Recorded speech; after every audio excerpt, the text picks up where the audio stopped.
Hi guys, my name is Lauren. I worship at Potter's Longton. I'm also on the church council and the transition team.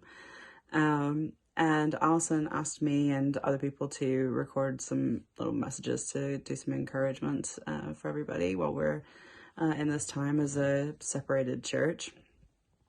And I wasn't really sure what to say for a while because I think like a lot of people, I've been a bit nervous and unsure about what's going on and what's going to happen next, and feeling like the news changes hour by hour, sometimes minute by minute, and just not really sure what's going on. So I started thinking more about it and about what I could say.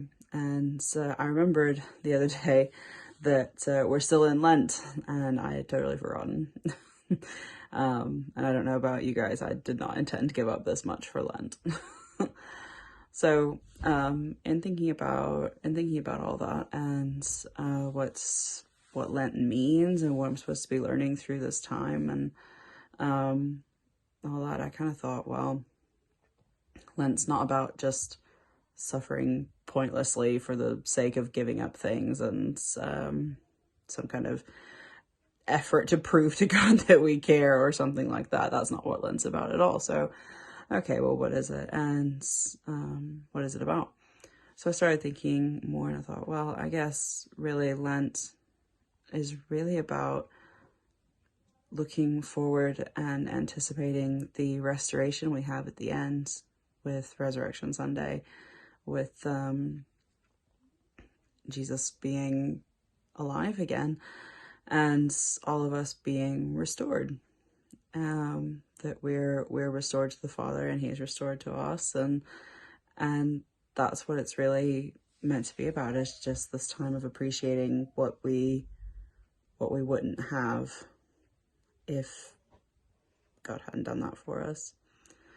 So this is something as well I was thinking about because my life group, we do a lot of Old Testament Bible reading and books, and that's kind of a lot of what it keeps coming back to. It seems like the theme in all the books really is about a restoration, however imperfect or temporary it may be in the Old Testament. And I just kind of started thinking about that in terms of where we are now, where we don't have a church building that we're meeting in. We're scattered. We're not a remnant, but we're not together, and that's hard.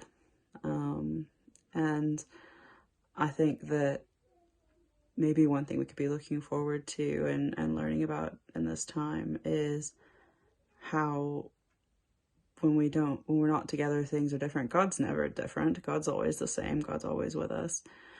But it's different not being part of a church body. And maybe we can be looking forward to that restoration of ourselves to our church family, and ultimately being reminded of, if it's going to be so much better than it is now when we're able to meet together in person at church, how much better is it going to be one day when we're all able to meet together with the Father in heaven? And I think that keeping that knowledge and that hope in an eventual perfect restoration and a perfect relationship with God and one another, maybe we can kind of be reflecting on that during this time where we're not able to be with one another and encouraging one another and worshiping together with each other in person. I don't know if this is helpful for anyone else, but it was really helpful for me when I was able to find some kind of nugget of hope, I guess, to cling to, that we will be restored to each other. We are still restored to God. This is a time of remembering and thinking about what we will be gaining, what we have gained. And I hope that it's been helpful to you as well. Thank you.